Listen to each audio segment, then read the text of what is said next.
We thank God that God has given us this opportunity to listen to His Word. Nagpapasalamat tayo sa Diyos at binigyan tayo ng oportunidad na makinig sa salita ng Diyos. We are not only going to listen to His Word, but we will also understand how the Word of God has effect in our life. Hindi lang tayo makikinig sa salita ng Diyos, maipapaliwanag din sa atin kung paano ang salita ng Diyos naapektuhan ang ating buhay. The Bible puts so much of importance to speak God's Word. Ang Biblia binibigyan ng napakalaking importansya ang pagsasalita ng kanyang Speaking salita. God's Word would mean confessing God's Word. Ang pagsasalita ng salita ng Diyos, ibig sabihin ng isang sinasabi ay confess. The word confession means to speak as it is. Ibig sabihin ng confess, sabihin kung ano ang nakalagay. The moment we say confession, the first thing that comes to our mind is to confess our sins. Pag narinig natin confession, ang lagi nating naiisip yung confession ng ating mga kasalanan. Surely, when we confess and repent of our sins are forgiven. Pag tayo humingi ng patawad sa Diyos, It does not end up pinapatawad there. tayo. It does not end up there. From there begins the new life, the life that Jesus came to give us. Hindi katapusan yon. Malakikita natin ang buhay na binigay sa atin ni Jesucristo. By the confession of the word, we can understand whether this person is speaking faith or fear. Pag sinabi natin ang salita ng Diyos, malalaman natin kung yung tao nyo na nagsasalita ng pananampalataya or takot. Nowhere in the Bible it is recorded that there were miracles without confessing the word. Ang Biblia punong-puno ng mga sandali na ang mga nangyayari dahil may nagsalita ng salita ng Diyos. Even God, to create the world, He had to confess the word. Ang Diyos, binuo niya ang mundo dahil nagsalita siya. So every time you and I open our mouth and we speak words, those words decide our future. Pag binuksan natin ang bibig natin, ang mga salita nang galing sa bibig natin ang kung anong klaseng buhay ang meron tayo. God created this physical world by the power of His word. Ginawa ng Diyos ang sanlibutan dahil sa kapangyarihan ng kanyang salita. And because we are created in His likeness and image, we also are created to be like Him. Ginawa tayo ng Diyos na katulad niya. Kaya ang mga salita natin ay katulad niya rin. And that is why when a person learns to confess God's word, he is actually unlocking, or that is the key to unlock his faith. So pag natutuhan natin kung paano sabihin ang mga salita ng Diyos, yun ang magpapalaya ng ating pananampalataya. Whether it is in the Old Testament or New Testament, people of God confessed the word of God, the promises of God, and physical things began to change. So, sa Old Testament at saka sa New Testament, parehong libro na yon. Kung ano ang sinasabi ang salita ng tao, yun ang nagdidikta kung ang buhay ng tao ay mag-iiba. We as Catholics and Christians have been trained to confess our sins. Tayo napag-aralan natin na pag nagko-confess tayo, yung confession natin yung tungkol sa kasalanan natin. But we do not understand, or we have not been practicing confessing the word of God or the promises of God. Hindi natin naiintindihan na pag ang salita ng Diyos ang ginamit natin, yun ang mga pangako ng Diyos sa atin. One of the classic example is there about a man who is totally depressed. Isa sa mga halimbawa ay yung isang mama na masyado ang depression. He has been chosen to be the leader of Israel. Siya ay pinili ng Diyos na maging leader ng Israel. His best friend, Moses, is dead. Yung pinakamatalik niyang kaibigan, si Moses, ay patay na. This man's name is Joshua, Ang pangalan ng taong to ay si Joshua. and he has been given the responsibility to take the people of Israel to the promised land. Sa kanya binigay ng Diyos ang katungkulan na dalhin ang bayan ng Israel sa pinangakong land. There are two issues here. Dalawa ang problema dito. One is he is going to face the giants, Ang una ay haharapin niya ang mga higante. and two, the people who are going to fight the giants are all those who were born in the desert in the last 40 years. Tapos ang mga tao, ang nakasama niya ay mga tao na pinanganak sa disyerto. These people have never been in the battlefield, Mga taong to hindi sanay sa digmaan. and he has to take these people and fight the giants and take over the land. Kailangan dalhin itong mga taong to sa pinangakong landas ng Diyos. And when Joshua is given this responsibility, Joshua is full of depression, is full of anxiety, is full of worry. At nung nalaman niya na siya binibigyan ng katungkulan nito ng Diyos, siya ay punong-puno ng depression, punong-puno ng pag-aalala. And during that time, God is giving Joshua solution to his depression. Ang Diyos mismo ang nagbibigay sa kanya ng mga kalutasan ng kanyang mga pag-aalala. God is giving him three things to do. Tatlong bagay pinapagawa sa kanya ng Diyos. Might be you are also sitting here with different kinds of issues in your life. Siguro nakaupo kayo dito, marami din kayong inaalala sa buhay niyo. Might be the problems in your life is going on for years and nothing seems to change. Maaaring ang sitwasyon sa buhay niyo napakatagal na walang nagbabago. And you also might be thinking, when will good days come into my life? Iniisip ninyo kailan magbabago ang buhay ko at magkakaroon ako ng ginhawa. When we were just coming, there was a heavy rain. Nung dumating kami, napakalakas ng ulan. Heavy rain. Napakalakas. And right now we see the sun has come out and everything is pleasant. Ngayon wala na yung ulan, napakaganda na ng araw. Our life is also something like that. Ganyan ang buhay din natin. Early in the morning, you are very good. Sa umaga, maganda ang sitwasyon nyo. Suddenly there comes a bad news. Tapos may masamang balita, Suddenly there comes a sickness and disease. merong nagkasakit, Suddenly there is an accident. o merong aksidente. Suddenly the person who is working has lost his job. Ang tao nawalan ng trabaho. The children have left home. Ang mga bata nawala na, lumayas na The children are in alcohol and in drugs. o kaya nagano sa mga alkohol o sa mga droga. The world is corrupted and there is so much of corruption and destruction in this world. Napakaraming corruption at mga pagpinsala sa buong mundo. And when things like this surround you, there is a tendency of being hopeless. At pag yan ang umikot sa buhay ninyo, nawawalan kayo ng pag-asa. You have been praying and praying, but nothing seems to change. Dasal kayo ng dasal, pero walang nangyayari sa buhay. And it has been going on for years. Matagal nang nangyayari to. And you begin to wonder, God, are you really there? And if you're there, can't you hear my prayers? Tinatanong nyo ang Diyos, Diyos, nandyan ba kayo? Nakikinig ba kayo sa aking mga panalangin? God, I come to church every day, but still I don't see the change.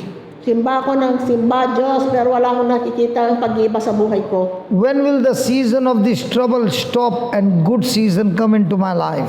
Kailan matatapos itong mga problema to at kailan magkakaroon ng kaluwalhatian ng So God is giving us three things tatlong bagay binibigay ng and He's asking us, are we following these three things? tinatanong sa atin, ito ba sinusunod ninyo? So let's check it out. What did God speak to Joshua? Tingnan natin kung anong sinabi ng Diyos kay Joshua. When he's full of anxiety, Nung punong-puno siya ng pag-aalala, full of fear, ng takot, totally weak, nanghihina ang loob niya, totally discouraged, nanghihina ang buong pagkatao niya. the first thing God says, Joshua, be encouraged, bold, and be courageous. Sinabi ng Diyos sa kanya, maging matapang ka. And how to be that courageous? Paano siya magiging God tells him in Joshua 1:8, sa Joshua 1:8, this book of the law shall not depart out of your mouth. itong libro ng mga batas ay hindi mawawala sa labi mo. In other words, when you open your mouth and you speak, you confess what I have written in the Word of God. Ibig sabihin ng Diyos, lahat ng sasabihin niya yung salita ng Diyos. Let your mouth be trained to speak God's Word and not your worries and anxiety. Sanayin ninyo na ang mga salita niyo ay salita ng Diyos, hindi mga pagkatakot. The first thing God says, I want you to teach your tongue to speak whatever I told you to speak through the written Word. Sanayin ninyo ang bibig ninyo na salitain kung ano nasa salita ng Diyos. Even though you are surrounded by negative things or negative troubles or whatever you are going through, don't open your mouth and speak what you see. Kahit na nakikita ninyo lahat ng kasamaan na nangyayari sa buhay ninyo, wag ninyong sasabihin kung ano yung nakikita ng mata nyo. But teach yourself to confess my promises. Sanayin ninyo ang bibig nyo na sasabihin lang kung ano ang salita ng Diyos na binigay sa inyo. The first lesson that God teaches His children is we must learn to confess God's word, God's promises. Yun ang unang-unang ninyong pag-aralan. Nasasabihin nyo lang ang mga pangako ng Diyos na nasa salita niya. Let's take a test. Okay, mag-test tayo. Today you spoke 100 words. Ngayon, nagsalita kayo 100 mga salita. Out of the 100 words, how many words did you speak from the Word of God? So, sa 100 na yon, ilan ang salita ng Diyos? Can somebody answer me? Sa 100, ilan sa 100 na salita na yon ang galing sa salita ng Diyos? Sa araw na to, itong isang araw na to. So, the first lesson is, we have failed to teach our tongue to speak God's word. Yun ang unang-unang leksyon. You have been given this book, it is free. Yung mga libreta na binigay namin sa inyo. And we are going to use some of the word of God from there to speak God's word. Tuturo namin sa iyo kung paano gamitin ang mga salita ng Diyos dito. And when you start speaking that word, in no time you see miracles happening. Pag ang salita ng Diyos ang inulit-ulit ninyo, makikita niyo ang mga milagro ng Diyos. Sicknesses will fall from your body. Yung mga sakit-sakit mawawala sa katawan ninyo. I'm not just saying empty words. We will have the test and the demonstration. Hindi basta-basta itong mga salitan to. Ipapakita niya sa inyo kung paano gamitin. Bible says life and death is in the power of your tongue. Ang sabi ng Biblia, ang buhay at kamatayan ay nasa sa bibig ninyo. We came by car, and when we were coming, we went ahead. Nung ginamit namin yung kotse, We had to take a right turn to come here. We went ahead. okay, montik na kami hindi kumanan. Dire-diretso kami. So the driver stopped the car and he took a reverse. Umatras yung aming sasakyan. When we came here also he went ahead and then he stopped the car and he took reverse. Pumunta siya doon, umatras siya, tapos diretso siya, umatras siya. So the car has got two different grays, one to go forward, one to go reverse. Ang kotse pwedeng umatras, pwedeng diretso. So also in our life, we also have got two kinds of gear.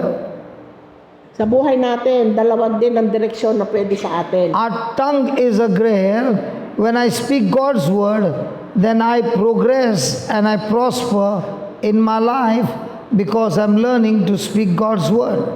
Ang dila natin ang magtuturo sa atin kung ano ang atras tayo o abante tayo. Gagamitin lang natin ang salita ng Diyos. But if I'm living on emotions, then surely I'm not speaking God's word. I'm speaking emotions that go against God's word, and now I'm causing accidents after accidents in my own life. So kung mga salita niyo punong-puno ng mga damdamin, emosyon, hindi ninyo ginagamit ang salita ng Diyos. Pag ginawa ninyo yon, ang mga salita ninyo ay magtutuloy kayo sa hindi maganda. By my words, I'm bringing self-destruction in my life. Sarili niyong salita makakapagbigay sa inyo ng My friend, remember, God has given us the powerful gift in Christ Jesus that our tongues are anointed to create things for us. Dahil sa Jesucristo, nabigyan tayo ng regalo na kung ang ating dila, I can speak words of being cheerful and it will affect my life. pag ang salita ninyo ay masaya, maapektuhan ang buhay niyo. I can speak the words of sadness and create sadness in my life. Pag ang salita ninyo kalungkutan din ang nasa buhay ninyo. I can speak the word of God and become joyful. Pag sinilita ninyo ang salita ng Diyos, ang buhay ninyo magiging masaya. And that is what God is telling Joshua. I want you to teach your mouth, your tongue, to speak my word. Yun ang sinabi ng Diyos. Gamitin mo ang dila mo para magamit ang salita. The more and more you learn to speak God's word, the first thing that happens is this word will begin to clean your mind. Pag ginamit ninyo ang salita ng Diyos, malilinis ang isipan ninyo.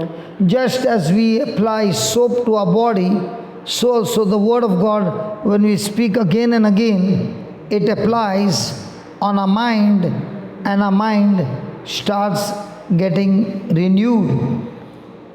Katulad ng paggamit ninyo ng sabon para linisin ang katawan ninyo, ang salita ng Diyos, malilinis ang isipan ninyo. So there are two things now we are learning. First, I speak God's word, Sabihin ninyo ang salita ng Diyos, and what I speak God's word, it begins to cleanse my mind and helps me to renew my mind. pag sinabi niyo ang salita ng Diyos, malilinis ang isipan ninyo. When my mind starts getting renewed, I am growing and developing my faith.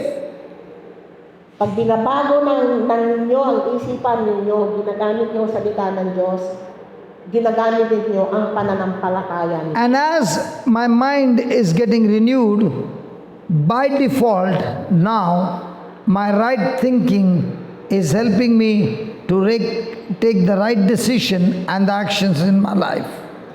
Pag ang panibago ng isipan ninyo ang ginamit ninyo, yung salita ng Diyos, yun ang magdadala sa inyo sa ibang direksyon ng buhay. Today, wherever you are, in whatever situation you are, it is the sum total of all the decisions, all the words that we have spoken, all the things that we keep thinking in our mind, the sum total of that is your life.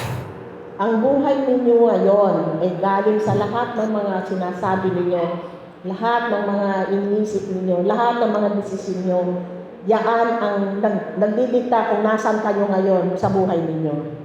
Just as the driver has to learn driving and then he has to go to a test, and when he passes the test, he gets the license to drive the car.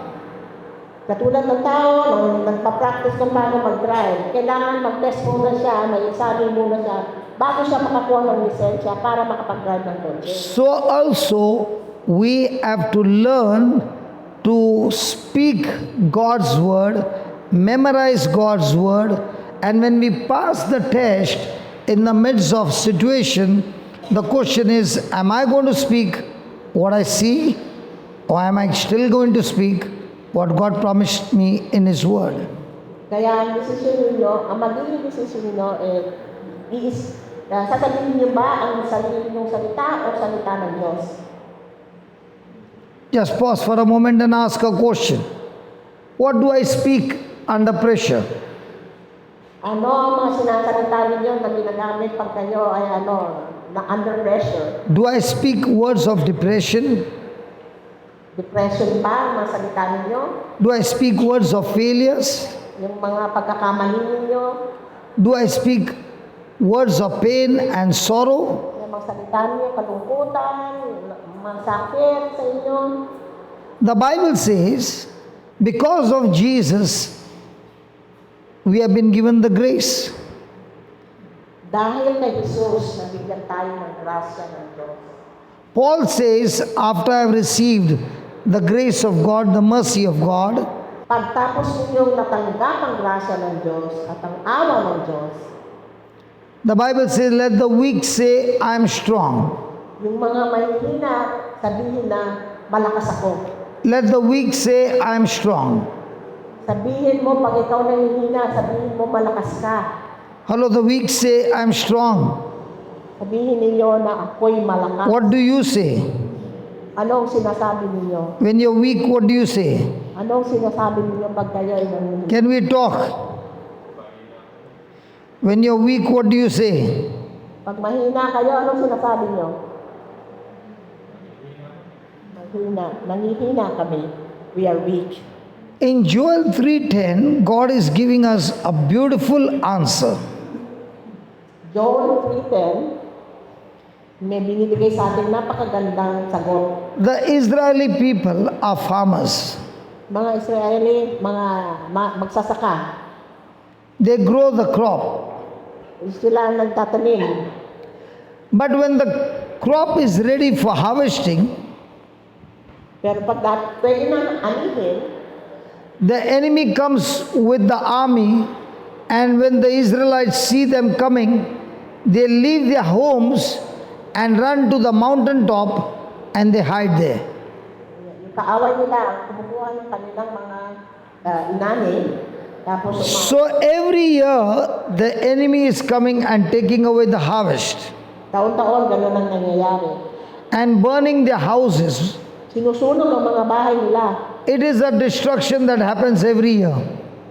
Kasalot na dumadating sa buhay nila. So now God is telling Joel the prophet, Sabi ng Diyos kay Joel, I want you to go and tell my people. sabihin mo sa mga tao ko. Look at what Joel 3:10 says, beat your plowshares into swords.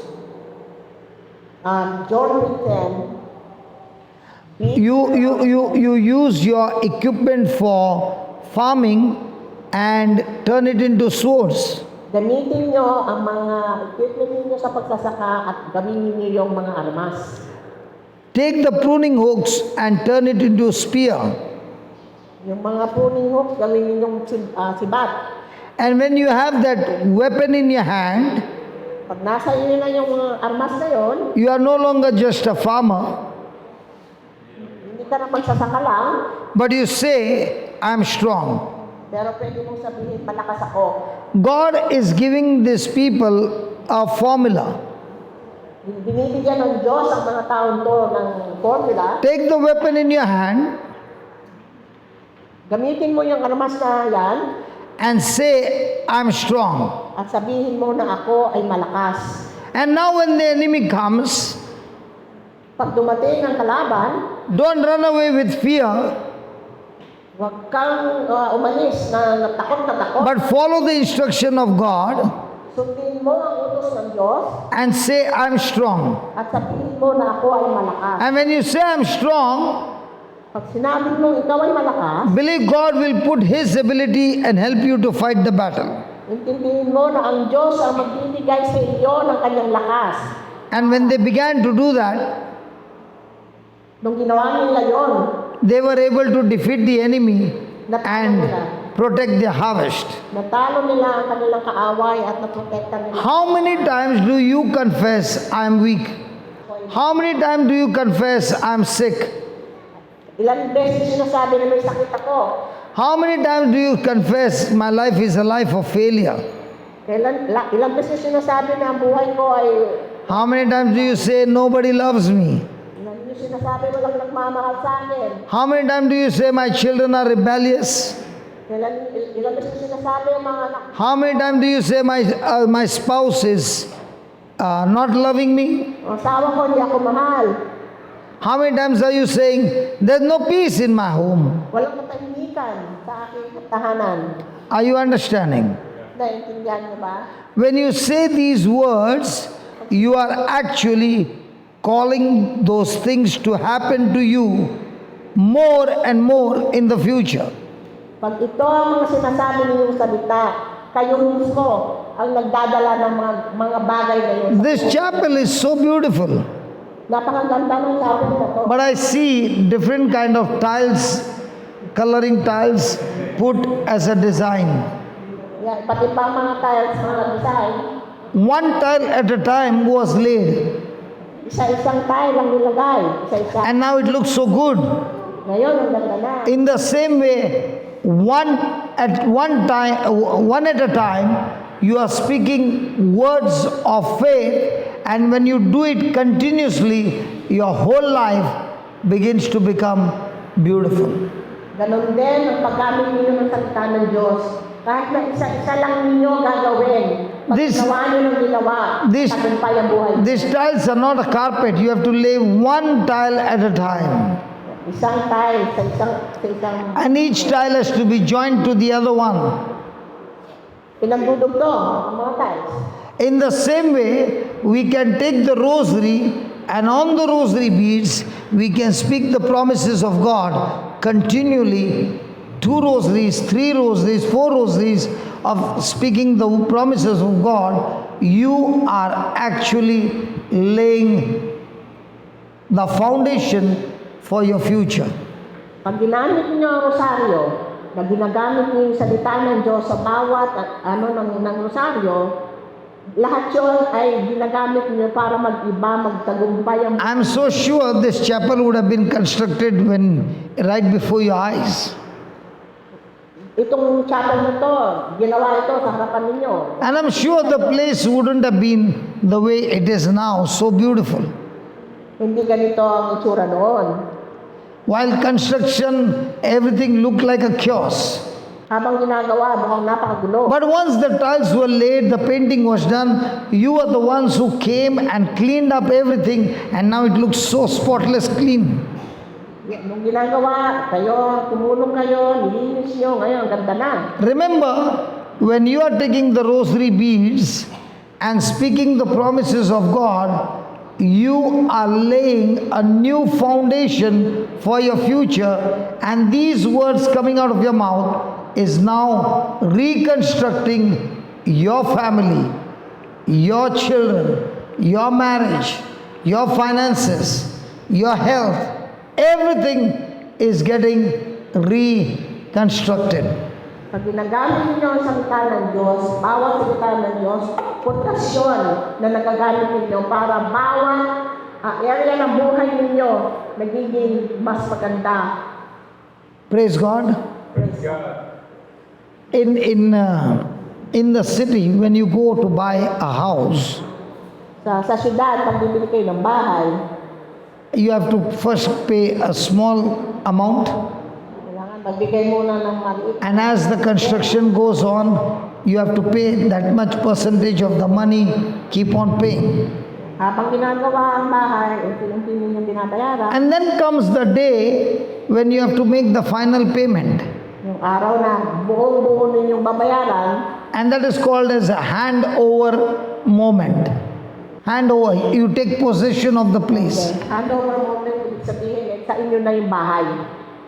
Praise God. Praise God. When they hand over, they give you the key that now you are the owner of this place. Bibigyan ka rin ng susi, sasabihin sa inyo na ito nasa inyo na to. In the same way, when you are taking these promises and speaking every day, you are giving percentage after percentage. There comes a time when the construction is going on in the spirit realm. There comes a day when those promises that you are speaking, you are taking possession of those promises being manifested in your life.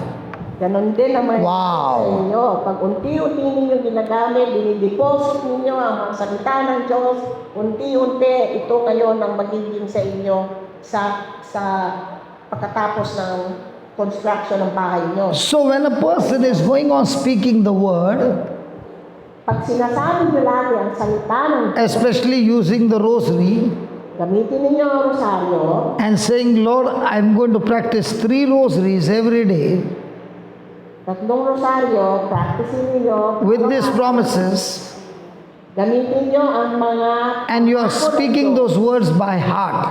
At sinasabi ninyo ang mga salitang yon sa puso no, galing sa puso ninyo. Just as you eat lunch, Katulad ng pag kumakain kayo, have you eaten lunch today? kumain na ba kayo ng tanghalian? Have you all eaten lunch today? Yes, they said yes. Yes. Now you have eaten lunch, your stomach is full, you are sitting here, but remember, your stomach is working and converting that food into calories, into energy. Yung kinain ninyo, na nasa tiyan ninyo, na nagtatrabaho para bigyan kayo ng sustansya. And because of that energy, you are healthy and you can do work. Sa sustansya yon, nakakatrabaho kayo, binibigyan kayo. It becomes the fuel to use your body. Yun ang kasulina ng inyong katawan. In the same way, listen carefully, in the same way, when you are confessing the word of God, Pag sinasabi ninyo ang salita ng Diyos, your spirit, the food of your spirit is the word of God. ito ang pagkain ng espiritu ninyo. So when you're going on repeating the promises of God, Pag sinasabi nyo ng sinasabi, paulit-ulit your, salita ng Diyos, your spirit is converting the word of God into the power called faith. Wow. yung espiritu ninyo na dadagdagan ng And that faith is now producing impossible things possible. Ang pananampalataya na yan ay makikita ninyo ang mga bagay na hindi posible pero magiging posible sa buhay ninyo. Hallelujah. Hallelujah. So now you are slowly becoming a farmer who is growing faith. Para kayong magsasaka na nagtanim ng pananampalataya. Out of ignorance all these years, instead of growing faith, we were growing fear and anxiety and worry by opening our mouth and speaking things that I could see, I could hear, I could feel, I could touch. Kaya kung ang mga sinasabi niyo, kung ano yung mga nakikita ng mata ninyo, yun ang nagiging pundasyon ng mga hindi salita ng Diyos, hindi pananampalataya. If you practice growing your faith, that faith substance can change every member of your family. Pagka ginamit ninyo yung mga salita ng Diyos at ang pananampalataya ninyo, This faith substance can change yung pananampalataya na yon, into good health, magiging maganda ang katawan ninyo. can change the status of your finances, Mag-iiba ang buhay ninyo sa mga finances ninyo. can change the situation of your marriage. Yung relasyon ninyo sa asawa ninyo. So this power of faith can change all physical things that you're going through. Ang kapangyarihan ng pananampalataya, maaring maiba ang buong buhay ninyo. 1, 2, 3, 4, the fourth row, the corner lady with the blue color dress. Blue dress, blue shirt? Blue, yeah, Yeah. with the spectacles. Yeah. Yeah. Can you please come here? Do you have a problem in your legs? May problema ba kayo sa ano niyo, sa paa niyo? Sa legs? Wala. Okay, please come here. You got problem in your health? May problema ba kayo sa katawan? Any pain in your body? Yes. Where? Head. Headache. Okay. Okay, we'll see now. Please come here. Thank God you speak English. May headache ka ngayon. Ay, hindi ko may ano po. Migraine? Brain. So is it a migraine? She has a brain tumor. Okay. Even if she has got a brain tumor, praise God. Now, can you read this line? Basahin mo tong Page number 6. If you got a book, if you got a book, Maano po yung mata ko. her eyes have been affected. okay, doesn't matter. We will teach you. Hello, can you take the page number 6 in your 6, doon in your book, just see concerning worry and fear? page 6. No, no. Tungkol sa pag-aalala at takot. Page 6, nasa Same it ilalim. is. Same it is. Okay. Sa ilalim ng page na yon. We'll take only the first line. I am the body of Christ. Ako ang katawan ni Kristo. Can you repeat that? I am the body of Christ. Ako ang katawan ni Kristo. Again. Ako ang katawan ni Kristo. Everybody. Ako ang katawan ni Kristo. And Satan, sickness, sin has no power over me. At si Satanas, sakit, kasalanan ay walang kapangyarihan sa akin. And my family, At sa aking pamilya. for I overcome evil with good. Sapagkat dinaig ko ang masama sa pamamagitan ng kabutihan. Now this lady is saying that she's got tumor in her brain, Sinasabi nito na meron siyang tumor sa ulo. and because of which she has got a headache. At dahil doon lagi siyang may sakit ang ulo, I'm going to ask her to say 2 decades of this word. sasabihin ko sa kanya na sabihin itong linya na to 2 decades ng rosary. That means 20 or 25 times. 20 or 25 times. Okay? Now as she is speaking those words, At sinasabi niya yung decade na to, these words have got power. yung salitang yon ay mayroong kapangyarihan. You have to hold this way. Yung salitang yon ay kapangyarihan. The words coming out of her mouth will go and destroy the tumor in her brain. Yung mga salita ng Diyos ay And she herself will confess, I got no pain in my brain, in my head. at sasabihin niya na wala nang sakit ang ulo. So are you ready? Ready ka ba? Yes. You can see in that book and repeat. Read it. Ako ay ang katawan ni Kristo. No, let it. At si Satanas, sakit, kasalanan, ay walang kapangyarihan sa akin at sa aking pamilya. Sapagkat dinaig ko ang masama sa pamamagitan ng kabutihan. Can everybody repeat with her, please? Yes. How many of you need physical healing? Lift your hands up. Sino ang may mga sakit sa katawan dito? Pwede nyo itaas ninyo ang kamay ninyo. So everybody, practically everybody needs a physical healing, right? Now we will repeat this word, and you pay attention to this word. And the Bible says, when you open your mouth and repeat the word has power to change all physical things in your body and get you healed. Okay? Okay? We are going to practice it now. Okay. Are you ready for that? Yes. Okay. Say it in your language. Come on. Ako ang katawan ni Kristo. At si Satanas, Sakit, kasalanan ay walang kapangyarihan sa akin at sa aking pamilya. Sapagkat dinaig ko ang masama sa pamamagitan ng kabutihan. Again.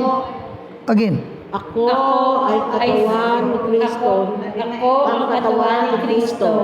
At si Satanas, sakit sa kasalanan ay walang kapangyarihan sa akin. Again, the same one. Ako ang katawan ni Kristo. ay walang kapangyarihan sa akin at sa aking pamilya, sapagkat ito ang masama sa pamamagitan ng kabutihan. Repeat again. Ako ang katawan ni Kristo at ang kasalanan sa aking kasalanan ay walang kapangyarihan sa akin at sa aking pamilya, sapagkat nilay ko ang masama sa pamamagitan ng kabutihan. Repeat again. Ako ang katawan ni Kristo at si Satanas sa sakit at kasalanan ay walang kapangyarihan sa aking pamilya, sapagkat nilay ko ang masama sa pamamagitan ng kabutihan. Keep repeating.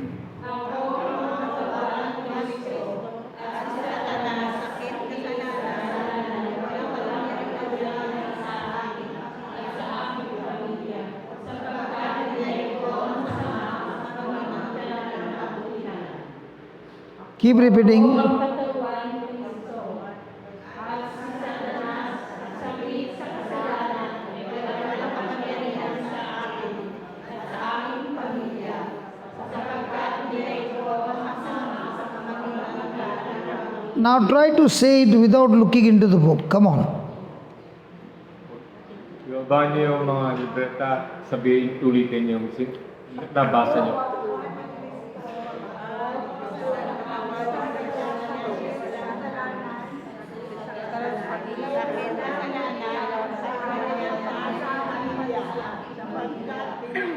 Again. Again.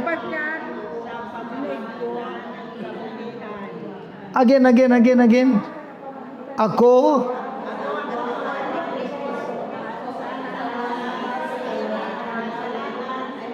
kapangyarihan sa aking pamilya, sapagkat dinaig ko ang masama sa pamamagitan ng kabutihan. Eko. Ako ang katawan ni Kristo at si Satanas, sakit at kasalanan ay walang kapangyarihan sa akin at sa aking pamilya, sapagkat dinaig ko ang kasalanan sa pamamagitan ng kabutihan. Eko. Ako ang katawan ni Kristo. Come on, say it. Say it.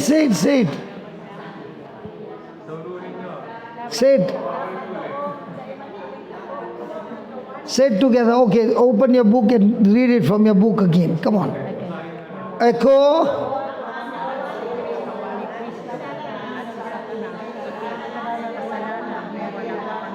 Sa akin at sa aking pamilya, sapagkat dinaig ko ang masama sa pamamagitan ng kabutihan.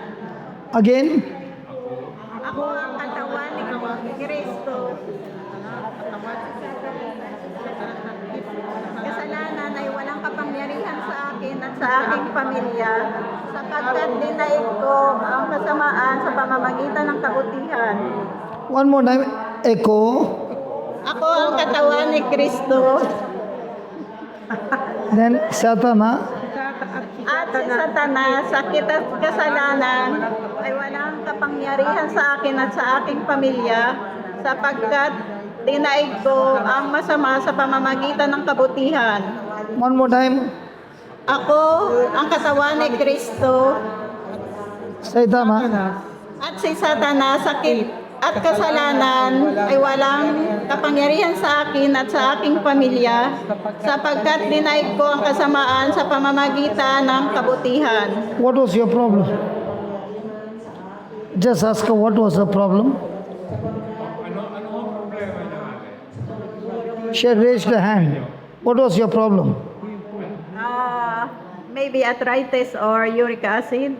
Okay, now stand up. Kayo ho kayo. And now walk and see whether there is pain. Walk and check. Diretso, lakad mo mabilis. Is the pain there?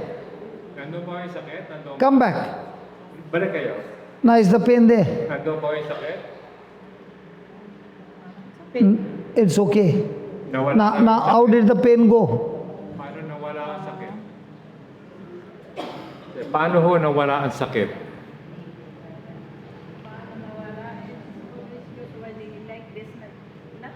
Then ngayon, paano nawala ngayon ang sakit? Sa salita. When you speak the word of God, Salita. the word of God will heal you of whatever you're going through. Yes. Now you can't feel the pain. Hindi nyo na nararamdaman ang sakit. Hindi na ho. Now what was your problem? The same. Come on, come out and walk. Come out and walk. Magmamodel ka. Okay, walk.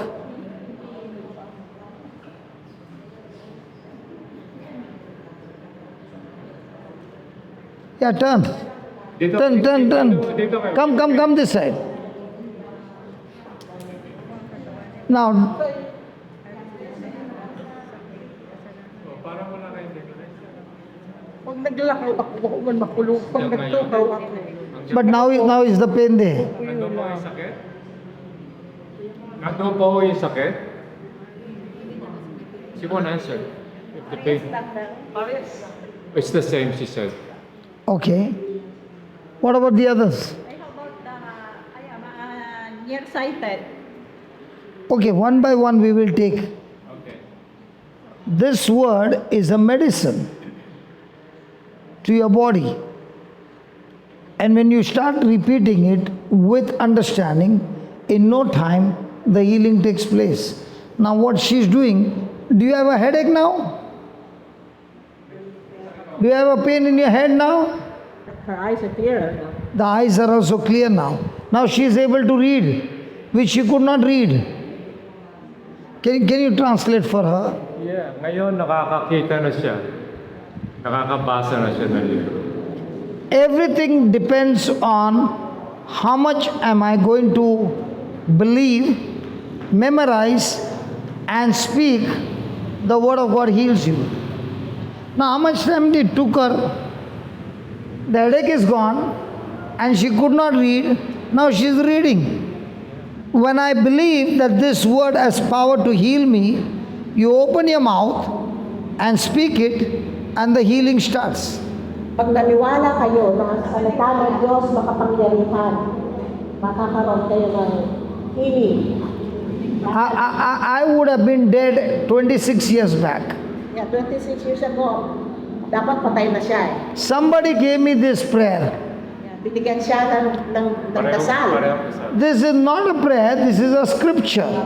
Salita ng Diyos talaga ito. Hindi And I was taught that if you can repeat this word and teach your mouth to speak the word of God, it will cleanse your mind, change your thinking, and the healing power of God will heal you. Pag itong salita na to, ang sinabi ninyo, malilinis ang utak ninyo at ang kapangyarihan ng salita niyan, gagaling kayo. I had such a powerful depression that I did not even know my name. Na-depress siya 26 years ago na hindi niya alam ang pangalan niya. I could not recognize my wife, my children, Hindi niya kilala asawa niya, mga anak niya. and death was so close that there was no chance. Akala niya mamamatay na siya. Thank God somebody came and gave me. Salamat sa Diyos, merong dumating na So I began to use the promises of God ginamit niya ang mga promises ng Diyos. on the rosary bead. Sa rosary beads, yun ang ginamit niya. It all started with my wife. Yung asawa niya. When I was brought to church, Nung dinala siya I had a problem in my neck, yung leeg niya may problema. and my neck would be all the time like this. Yan. Hindi niya may diretso ang leeg niya. And the priest told my wife, take him home, is completely healed. Sabi ng pare sa asawa niya, iuwi mo na siya, magaling na siya. So my wife is taking me back home, 2 hours journey, 2 hours yung kanilang pauwi. and she's asking me questions. Natanong niya ako ng mga tanong. The priest said, your husband is completely healed. Sabi ng pare, magaling na ang asawa niya. Bring him here for the next 9 days. Pero dalhin siya sa simbahan ng 9 na araw. The neck is the same. Pareho pa rin yung leeg, hindi madiretso. When she's asking me my name, I don't remember. Tinatanong siya ng asawa niya, hindi niya When she's asking me who am I don't know. Hindi pa rin niya alam, hindi niya maalam. When she's pointing to the children, who are these children, I don't know. Hindi niya kilala mga anak niya. Now, if the priest said, take him home, he is completely healed, Kung sabihin ng pare na iuwi siya at sila ay magaling na, should my wife believe what the priest said, the word, or should she believe what eyes are speaking? dapat ba niya paniwalaan ng pare na sinabi na magaling na siya? O ang ano ba niya, yung mata niya, ang paniniwalaan niya? Which one should she believe? When we reached home, she kept saying the same words, Jesus has completely healed you. Pagdating sa bahay, yun ang paulit-ulit na sinasabi ng asawa niya, magaling ka na. And she brought me to church every day for the service. Dinalas siya sa simbahan, araw-araw, parang service. On the 5th day morning, I called a name. Pang-5 araw, tinawag na niya ang pangalan ng asawa. Tears began to roll down her eyes because she saw that my husband's memory has come back. Umiiyak yung asawa niya dahil nalaman ng asawa niya. She brought the children and said, who are these children? Ganun niya, sino itong mga batang to? And I said, these are our children. Mga anak natin.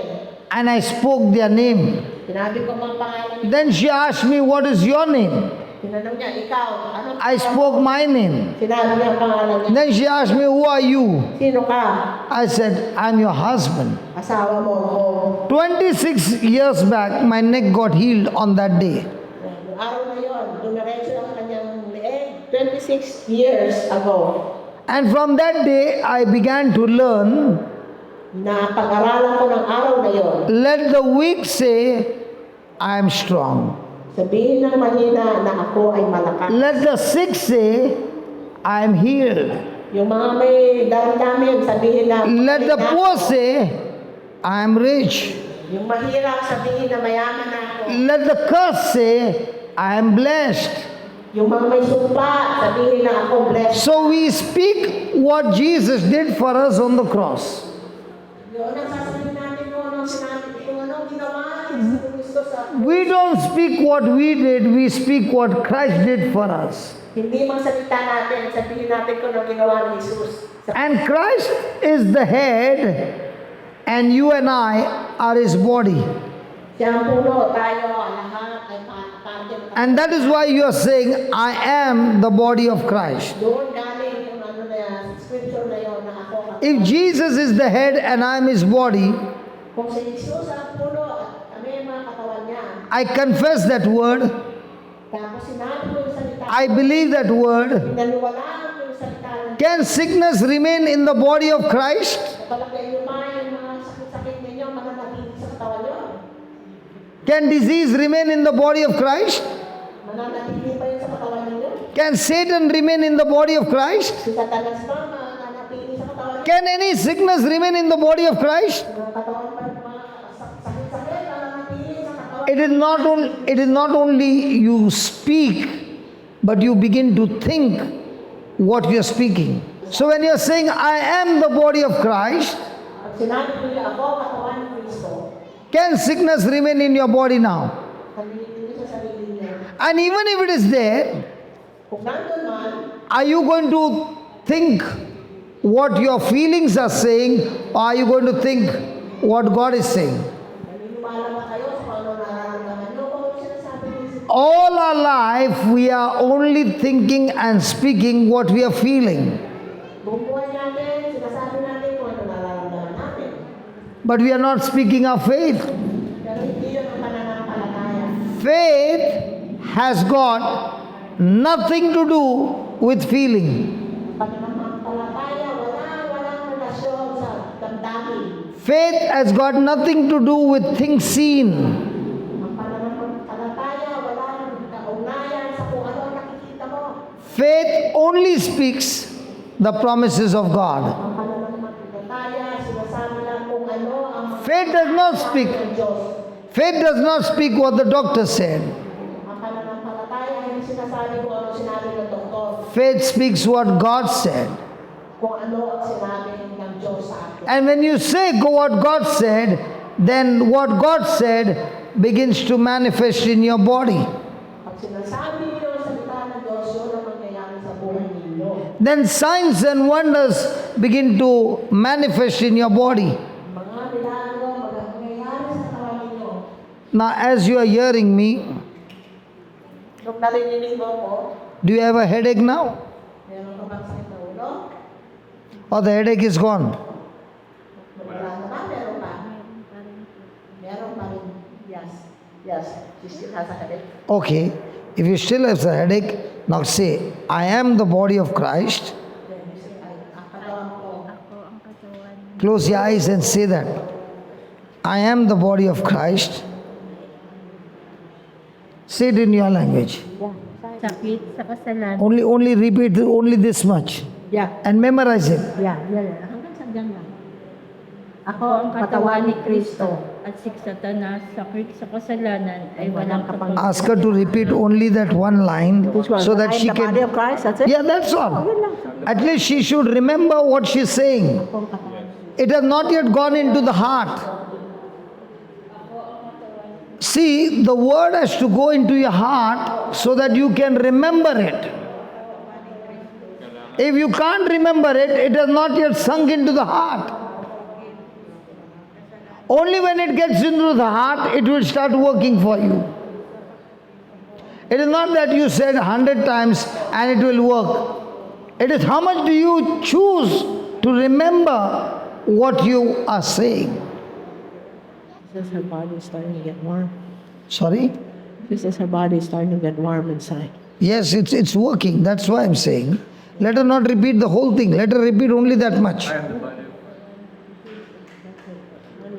Yeah, she's doing it. Just that line. Just that second. Yeah. Take that book away. Let me see whether she can keep saying. Even if we spend the whole day today and she understands that and she gets the miracle, okay? The same way everybody gets it. The system is the same. And believe when you're saying that, that pain has to leave you. Yeah. Say it with authority. I am the body of Christ. I am the body of Christ. I am the body of Christ. That tumor has no power over you. I am the body of Christ. That tumor has no power over me. Close your eyes, concentrate. Close your eyes and concentrate. Very good. Very good. Say it like a soldier. Attack the tumor.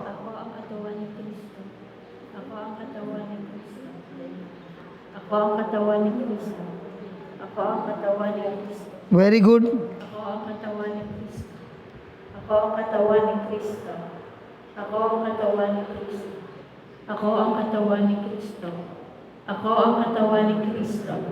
Ako ang katawan ni Kristo. Ako ang katawan ni Kristo. Ako ang katawan ni Kristo. Ako ang katawan ni Kristo. Ako ang katawan ni Kristo. Now what is happening? Ano nangyayari? What is happening? Ask her what is happening. Meron ka bang nararamdaman? Ask her on the mic. Meron ka bang nararamdaman? Okay na po. Okay ka na? At ano ibig sabihin na okay ka? Ano ang ibig sabihin na okay ka? Malakas na po. Hindi po masakit na. What is she saying? I don't hear. Can you say it loudly? If you speak to her loudly, she'll speak loudly. She said the pain's gone. Yes, yeah. Earlier, she had a headache. Yes. But no more. Okay. So why are you saying softly? Bakit mahina ang boses mo? Kanina ba mainit ang katawan mo? Masakit po. Kanina yung ulo mo masakit, ngayon hindi na. That's how you fight. Kaya gano'n, labas. You have to fight. See, you are having that tumor, and the tumor has taken grip over you. So when you are speaking this word, the grip starts becoming loosened. Yeah. Yung ano, Say it loudly for everybody. yung sakit na yun, yung So it is a fight actually. Kaya kailangan labanan mo bilang salita ng Diyos. You are speaking your faith. Pananampalataya mo, You are taking possession of your good health. pangako ng Diyos, ikaw ang You are not willing to tolerate that tumor in your brain. hindi mo pagtsatsagaan yan. Sabihin mo, wala ka karapatan. You are saying, I'm going to fight it. Ask her now, how is she? Kumusta mo yung pakiramdam mo? Hindi na po. Sorry? Hindi na. Hindi na masakit, kanina masakit po. Yeah, she said her headache is gone. My head is gone. It's fine now. Her Okay, give her the book and see how she can read now. Can you see now clearly? Mas maliwanag na ba yung mata mo? Can you see clearly? Mas maliwanag na ba? Mata mo? Yes. Can you say it loudly for everybody to hear? Yes. Yes. Maliwanag na ang mata mo? Yes. Praise God. Hallelujah. See, we are here to teach you, and when you practice it, everybody can get the same result. Nandito kami para turuan kayo kung paano gamitin ang salita ng Diyos. I'd- Lahat kayo pwedeng gumaling. I had seen you lift your hand up. What was your problem? Just ask her. Anong problema ng katawan mo? No, you speak loudly. Don't speak in her ears. Masakit ba to? Siya sa sore throat. Okay. So now when you are speaking, what happened to the sore throat? Nawala pa? Or? What happened? Yeah, she said it's now gone after she started to say the word of God. This lady also had lifted her hand. Ikaw? Tinaas mo ba rin ang kamay mo? May problema? Wala, ito lang na pa ako. Anong problema ng paa mo? Parang may Maga? O ano? parang Her sumasakit-sakit. foot is like throbbing, has throbbing pain. Okay. Is it still there? Nandiyan pa?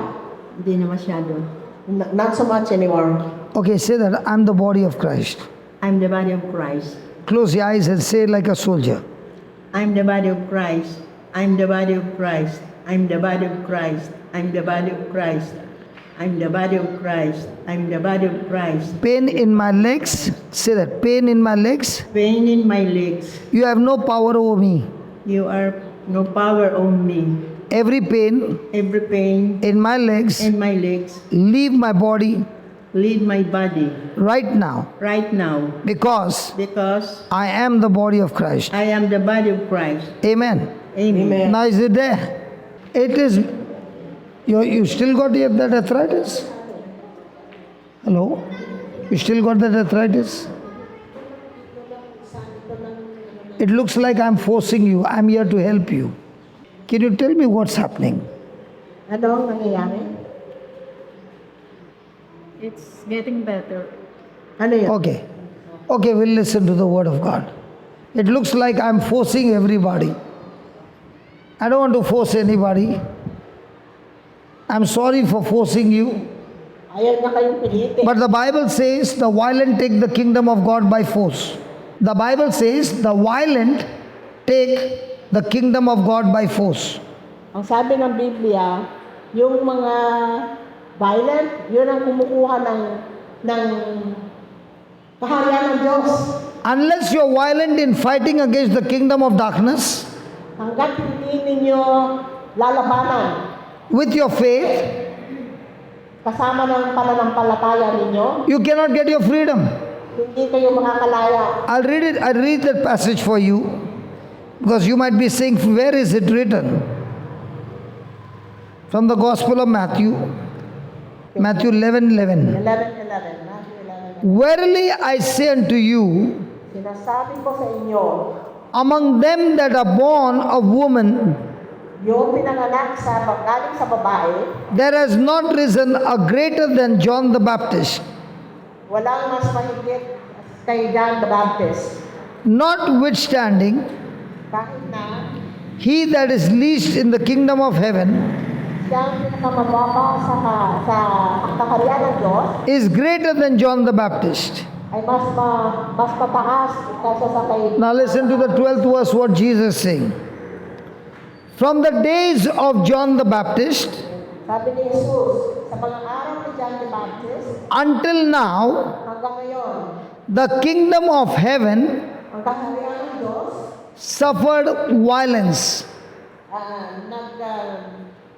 nagtiis ng violence, and the violent take it by force. at yung violent ang nagkumukuha ng kaharian ng Diyos. My friend, Jesus said the thief comes to steal, kill, and destroy. Ang magnanakaw dumadating para sirain, magnakaw. The thief has been destroying your family, Ang magnanakaw, has been destroying your health, sinisira na yung kalagayan. has been destroying your everything that God has given you. Sinisira lahat ng biyaya na binigay sa inyo. And if you don't take action against the thief, Pag hindi kayo gumawa ng aksyon, and you remain passive, at hindi kayo gumagalaw, hindi kayo umilig, he will torture you and torment you to death. parurusahan kayo, parurusahan hanggang sa kamatayan. But when a person becomes violent against the kingdom of darkness Pero kung ang tao ay lumaban, and says, I will not tolerate the thief touching any member of my family, at sinabi ninyo, hindi ninyo pabayaan ang kaaway na ito, I will fight back by using the word of God. lalabanan natin itong kadiliman na ito, salita ng Diyos. Such are the people who take the kingdom of God by force. Yan ang mga tao na kinukuha ang kaharian ng Diyos dahil sa lumaban sila. And that is why that next line in that book is, I am of God and have overcome Satan. Yun ang sinabi ng Biblia, ako'y galing sa Diyos. Look at the page number 7. Page 7 sa inyong libro, page 7, I am of God ako'y galing sa Diyos. and I have overcome Satan. At pinalo ko sa Satanas, For greater is the Spirit of God dahil mas malaki ang Espiritu ng ating Diyos that is in me na nasa akin, than the sickness, evil spirit that is in the world. kaysa sa mga Espiritu na masasama sa daigdig na ito. So when you take this promise of God Kaya pag kinuha ninyo ang pangako na ito ng Diyos and become violent, at labanan ninyo, not against flesh and blood, hindi ang lalabanan ng mga tao, but against every problem that comes against you, kung hindi yung mga problema ninyo. you can say to the problem, Salita ninyo sa problema. listen problem, I've got news to tell you. Problema ko, meron akong balita para sa iyo. I am of God Ako ay galing sa Diyos. and I've overcome tumor. At natalo ko ang tumor. I've overcome Satan. Natalo ko si Satanas. I've overcome cancer. Natalo ko ang cancer. I've overcome every work of the devil. Natalo ko lahat ng gawain ng For greater is the Spirit of God dahil mas malaki ang Espiritu ng Diyos ko that is in me na nasa akin than the sickness and evil spirit kaysa sa mga sakit at mga demonyo, mga gawain that is in the world. ng daigdig na ito. When you say these words, Pag sinabi mo ito mga salitang ito, these are the promises of God. ito ang mga pangako ng Diyos. The Bible says Ang sabi ng Biblia, God wanted to take the Israelites ang Diyos gusto niyang dalhin ang mga Israelites to the promised land. doon sa lupain na pinangako niya sa kanila. He brought them out of Egypt. Dinala sila galing sa Egypt. He fed them for 40 years, Pinakain sila ng 40 taon. took care of them the whole time. Pinalagaan sila ng 40 taon. When they came to the border, Nung dumating na sila, God said, go and take over the land. sinabi ng Diyos na pumasok na kayo sa land na yun, sa lupa na yun. But they said, Sinabi ng mga Israelites, we can't take over the land. hindi namin pwedeng gawin. And they turned their back to God. Tinalikuran nila ang Diyos. It was their own unbelief Yung sarili nilang hindi pananampalataya ang paniniwala. that tortured them for the next 40 years Ang nagparusa sa kanila sa 40 taon pa and none of them could enter the promised land. Wala ni isa sa kanila na makapasok. Today also the same thing happens. Ganun din ang nangyayari sa atin ngayon. God is saying, Sinasabi ng Diyos, I blessed you, biniyayahan ko na kayo, I healed you, pinagaling ko na kayo, I've delivered you, sinagip ko na kayo, I've won the battle for you on the cross. nanalo na ako sa krus. And all that He's saying, At ang sabi lang niya, can you open your mouth and confess what I've done for you? pwede bang sabihin lang ninyo at kung ano ang ginawa ko para sa inyo. And what do? Ano ang ginagawa natin? We don't confess what Christ did for us. Hindi natin sinasabi ang ginawa niya. We only confess what is going on in my body. Sinasabi na natin kung ano ang nangyayari sa ating katawan. My friend, it is your unbelief that can keep you out of the blessing.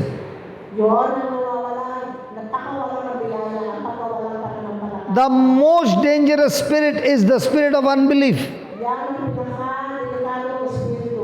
that stops you from believing what God said, Yung hindi ninyo pagpapaniwala. that stops you from believing and confessing what God has promised you. Yun ang nagpapahinto ng mga pagtanggap ninyo ng You have no problem when you confess what the doctor said. sinasabi niyo, ang problema mo, sinabi You have no problem when you confess what the report said. wala kayong problema na sabihin mo ano You have no problem when you confess your worries and your fears. wala kayong problema na sabihin lagi-lagi ang kung ano. But the moment you start speaking the promises of God, Pero pag ulit sa akin sabihin ng mga pangako ng Diyos, there's a big problem. may malaking problema. Do you know why there's a problem? Alam niyo ba kung bakit? Because Satan knows. Dahil alam niyo sa kanan. When you learn to speak God's word day and night, Pag natutuhan ninyo kung paano sabihin ang salita ng in no time you become violent walang sandali na nasasayang, and you take what Jesus fought the battle for you. at kayo'y lumalaban, You take it as your inheritance. yun ang mana ninyo galing sa Diyos. You take it by faith. At tinatapuan ninyo dahil sa inyong pananampalataya. How do you think, what must be Jesus thinking? Ano sa palagay niyo ang iniisip ni Jesus? He fought the battle for you and me.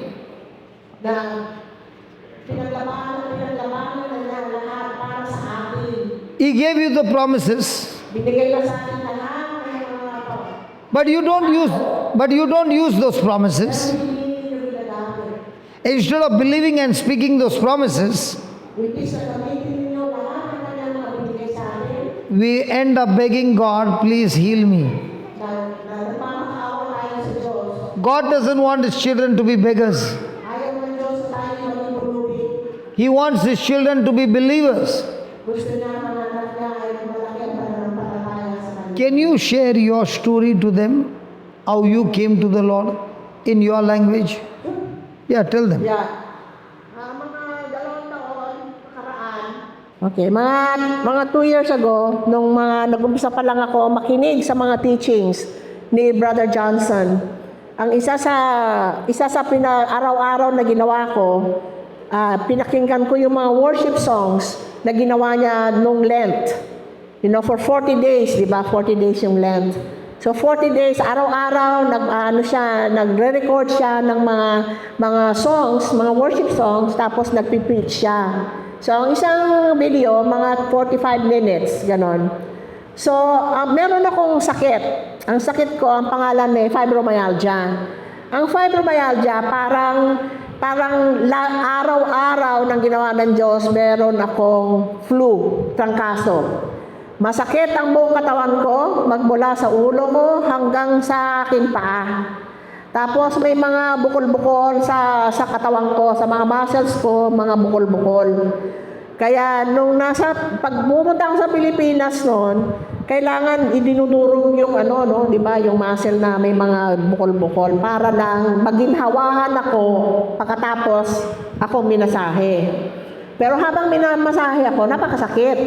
Kasi talagang madiin, kailangan madiin, kumbaga sa dinudurog, na masahista. So, nung araw na yon na nakikinig ako sa worship song, Dahil masakit ang buong katawan ko, tinawag ko yung masahista namin. Sabi ko, Vivian, masahe mo ako dahil 2 linggo nang masama ang katawan ko. So dumating siya sa bahay, minasahe niya ako. Sabi ko, Vivian, bakit parang hindi yata tama ang pagmasahe mo sa akin? Hindi sumasakit. Dapat masakit yan. Sabi niya, ate, tama ang pagmasahe ko sa inyo, pero wala na ako nakikitang mga bukol-bukol sa katawan ninyo. Sabi ko, paano nangyari yon? Nung tinatanong ko siya, saka ko lang naisip na pinagaling na ako ng Diyos. Okay? Hindi niya ako pinagdasal, hindi niya ako kilala. 2 years ago, hindi ako kilala ni Brother Johnson. Meron lang ako kaibigan na nagsabi na pakinggan ko ang mga teachings ni Brother Johnson kasi pag natutuhan ko kung ano ang kapangyarihan ng salita ng Diyos, napakaraming biyaya na matatanggap ko.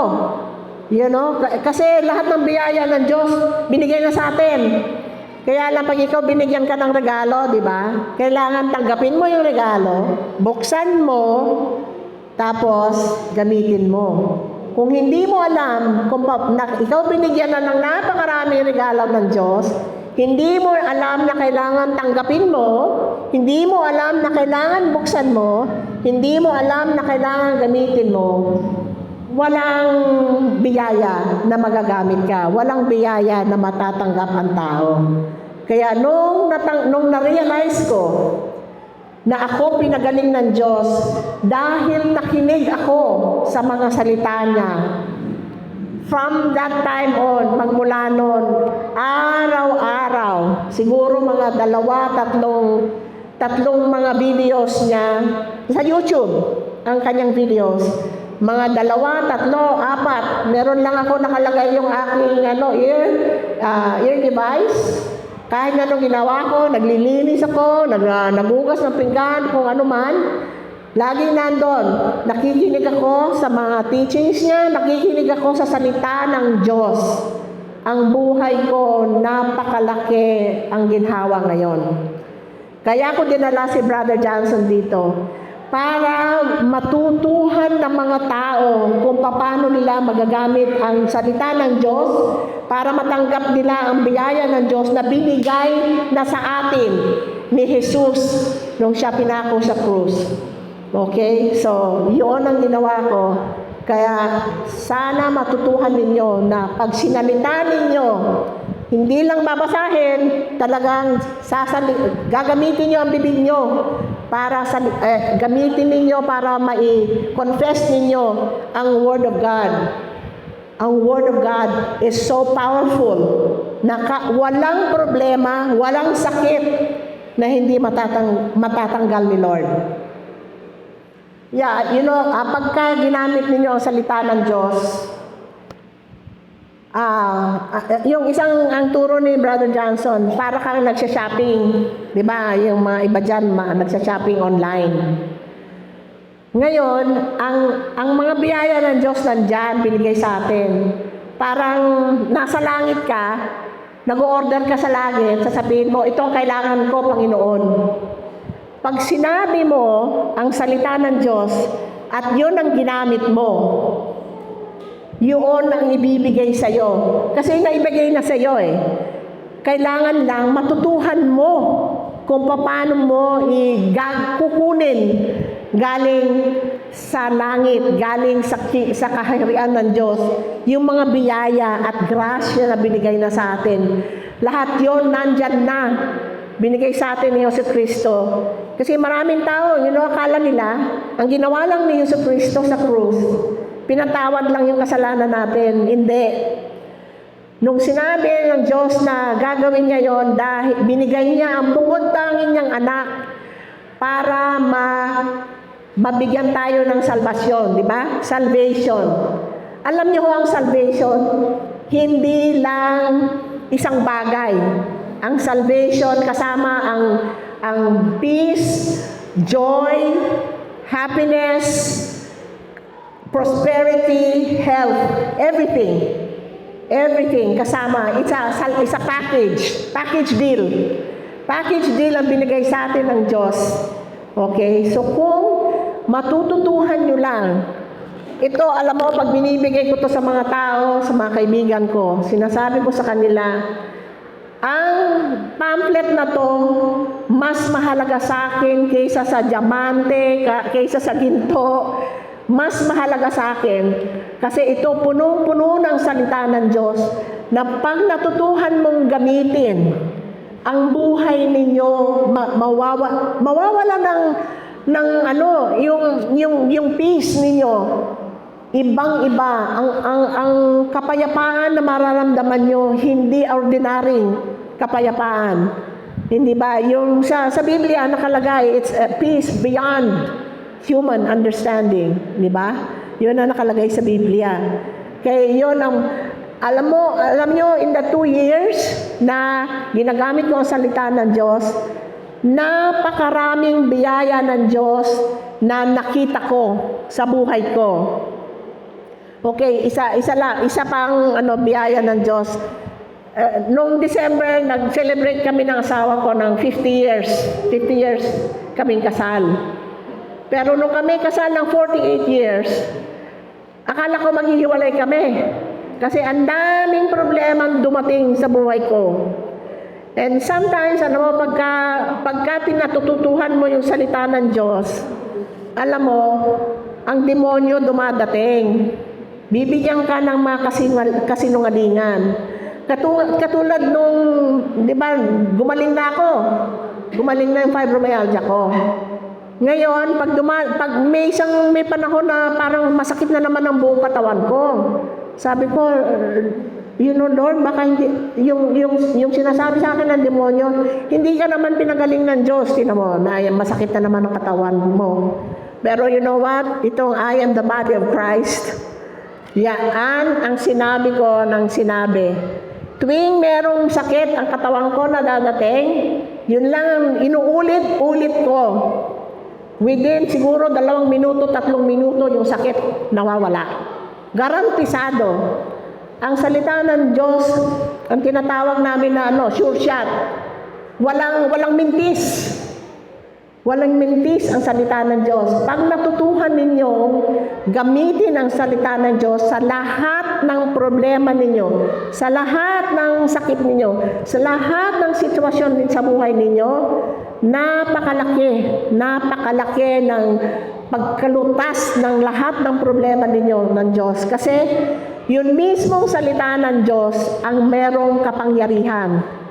Kaya minsan, kahit na hindi ka naniniwala, pag sabihin mo ng sabihin, you keep confessing it, yun mismong salita ng Diyos ang will work. Yun mismong salita ng Diyos ang gumagalaw sa buhay ninyo. Hindi yang pananampalataya lang. Yung mismong promises. Kaya importante, lahat. Alam mo, gusto ni Brother Johnson for 8 years na pumunta dito sa Pilipinas. Kasi nabalitaan niya na ang mga Pilipino napakalakas ng pananampalataya. Totoo yun, di ba? Malakas ang pananampalataya ng mga Pilipino, okay. Ang problema, yung mga kailangan nating malaman, hindi pa natin nalalaman. Katulad ng kung gaano kakapangyarihan ang salita ng Diyos. At kailangan, hindi lang pananampalataya, kailangan gamitin mo, sabihin mo, mga pangako ng Diyos. Kalimitan kasi, yung ating dasal, mali. Okay? Let's say, yung 1 Peter 2:24, yung verse na yon, nakalagay doon, by the wounds of Jesus, okay, we were healed. Ang ibig sabihin nun, we were healed. Gumaling na tayo, pinagaling na niya tayo. Hindi ba past tense yun? Ibig sabihin, ginawa na ni Jesus para sa atin ang lahat. Including, pinagaling na tayo lahat ng sakit natin.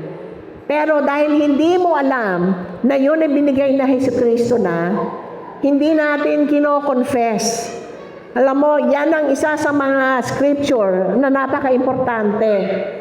Magmula nang pinapakinggan ko yung mga video preaching ni Brother Johnson, ang dami ko nang nakitang tao na nahil. Dumating kami dito sa Pilipinas noong 8. Tatlong araw sa Batangas. Nandun kami sa Batangas. Nagpunta pa kami sa isla na 3-4 na oras ang pamamangka namin, okay? Sa may Mindoro pa yon. Tapos 4 na araw sa Cavite. Ang nahil ni Brother Johnson, itong 7 days, napakarami po. Pati nga yung pare sa Cavite, na nakita niya kung paano ilang tao ang nahil just by confessing the Word of God.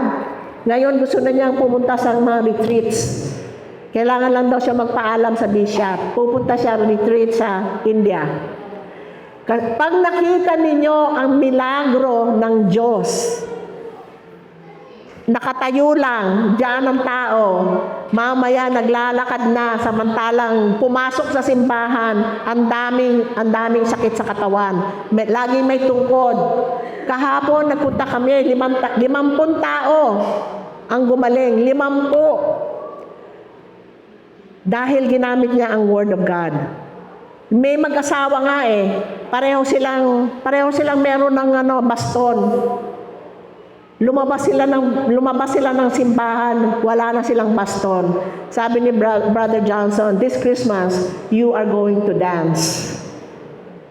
Okay, so yun talaga ang gusto kong maintindihan ninyo, na hindi sapat ang pananampalataya. Kailangan gamitin ninyo yung mga salita ng Diyos. Pag nakita ninyo, nabasa nyo sa Biblia, sinasabi ng Diyos, gamitin ninyo ang salita ko. Ang salita ko makapangyarihan. Okay? So sana, mga narinig nyo dito ngayon, magamit ninyo para mag-iba ang buhay ninyo. Yeah, yung sa Islam, yung isa doon paralitiko na siya dahil nakastroke. Yung kaliwang body niya, manhid na. Walang 2 minuto, nag-ano na siya, tumatalon na siya. Tapos yung isang babae na hindi pa raw siya tumatayo kasi nagdadasal na Sinasabi na namin yung Word of God. Hindi pa siya tumatayo para mahil. Sabi niya, naramdaman ko na nahil na ako. Wala na yung sakit ng katawan ko. Okay? Yung nga, 20 tao, halos lahat ng lumapit sa may stage. Lahat iika-ika, lahat merong ang tawag dito, merong cane. Okay? Halos kalahati ng 20 yun. Tinulungan, may taong tumulong para lang sila umakyat sa may stage. Nung natapos na, lahat sila lumakad ng diretso na. Yung isa nga babae na talagang ang sama-sama ng pag-ika niya, kinuha niya yung silya niya, siya mismo naglagay sa balikat niya, lumakad na siya pa uwi. Nung kinabukasan, nakita namin siya, naglakad kami kasi doon sa may, pumunta kami sa bago nilang kapilya, naglalakad kami. Nakita namin siya. Sabi niya, tapos na akong mag-jogging. Tapos, bago kami pumunta sa bangka, pumunta na kami, pabalik na kami sa Batangas, merong mag-asawa. Yung isa pala na may stroke, na pinagaling, yung kalahati ng katawan, wala nang pakiramdam. Tapos nagkaroon ng pakiramdam, bingi din pala siya. Yung asawa niya, bingi din. Nandun sila sa may shore. May tabing dagat sila. Ha? Sa baybay dagat. Ngayon, si Brother Johnson nandun, nilapitan yung mag-asawa. Nung nalaman niya na parehong hindi pala nakakarinig, hinil niya. ang ginamit niya, parehong ginawa ni Jesus doon sa may bingil na nilagay yung ano dito, yung daliri sa tenga. Tapos sinabi niya na, spirit of deafness, come out. Ginanon niya. Nakarinig na yung mag-asawa. First time na nakarinig. Pati nga yung, di ba yung ano na waves, yung alon, narinig na nila. Narinig na nila. Tuntua yung mag-asawa. You know, and walang 2 minuto. Yun lang ang sinabi niya. Deaf spirit, come out. Sa buhay ko, itong 2 years lang nito, napakarami kong nakita sa buhay ko na pagbabago, yung kapayapaan, yung aking health, you know, magsi 70 years old na ako sa Hunyo. Ang katawan ko parang lumalakas pa nga. You know? Lumalakas pa nga. Yung mga kapatid ko, 3 kapatid ko mas sa akin, mas matanda sa akin. Lahat na ng sakit nararamdaman nila. Sinasabi ko sa kanila, ito, salitahan ng Diyos ang gamitin nyo. Kasi tinatanong sa akin, bakit ikaw parang hindi ka napapagod? Bakit ganito? Bakit mukhang napakalusog mo? Because of the Word of God. Okay, 100% Word of God. Pati sa mga apo ko, yung apo ko na yung first semester sa college. Nako, hindi siya hindi siya maka-focus, yung namomroblema masyado, hindi makagawa ng homework. 3 na kami, ako, yung anak ko, yung daughter-in-law ko, 3 kaming tumutulong sa kanya. 3rd semester. Noon, bago mag-umpisa ng 2nd semester, ang sinabi ko, my grandson has the mind of Christ, the Spirit of the Lord is upon him, the wisdom of God is formed within him. Alam mo, yung na yon, straight A's, yung semester na yon. Ang pagbabago, napakalaki. You know, wala akong sinabi sa kanya, hindi ko siya pinagalitan, hindi ko siya sinigawan, hindi ako nag-pray over sa kanya. Basta yun lang laging sinasabi ko. Yung salita ng Diyos na yon, yun ang nagpabago ng buhay ng apo ko. Yun ang sinasabi ni Brother Johnson. Pag nalaman mo kung paano gamitin ang salita ng Diyos, hindi lang ang buhay mo apektado. Buhay ng asawa mo, relasyon mo, buhay ng mga anak mo, ng mga apo mo, maski na kapitbahay mo, mga iba mong mga kamag-anak.